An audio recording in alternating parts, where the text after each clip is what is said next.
Vous êtes sur RTL. Les balades RTL de Jean-Sébastien Petit-Demange. Avec 3 guides du routard offerts par les éditions Hachette à la fin du rendez-vous. Balade qui nous emmène ce matin, Jean-Sébastien, vers l'Aveyron. Bon, qu'est-ce qu'il faut découvrir, Jean-Sébastien, dans ce coin de l'Aveyron? Alors on va tout à fait cessante à Bozouls pour découvrir son célèbre trou. Le trou de Bozouls est un cirque naturel de 400 mètres de diamètre, plongeant à 100 mètres de profondeur. Tout modeste qu'il soit maintenant, c'est le Dourdou, qui durant des millénaires a façonné cette étonnante curiosité naturelle. La configuration géographique de ce site de Bozouls en a fait depuis toujours un incomparable positionnement de défense.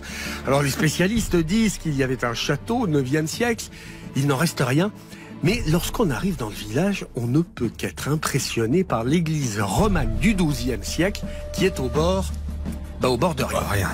La surprise des maisons construites au bord d'un cet à pic est aussi grande que celle que l'on ressent en découvrant la végétation pléthorique qui s'accroche au flanc de la paroi, qui plonge tout en bas, à l'image des chênes pubescents et nombre d'autres espèces qui se sont agrippées et fixées ici. Il y a des sentiers qui permettent de descendre et qui permettent de découvrir des résurgences d'eau, dont la plus célèbre d'entre elles, la source des Fées.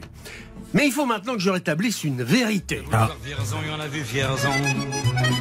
T'as voulu voir Vesoul et on a vu Vesoul. Jacques Brel en 68 avait en fait écrit des paroles qui disaient « T'as voulu voir Vierzon et on a vu Bozouls ».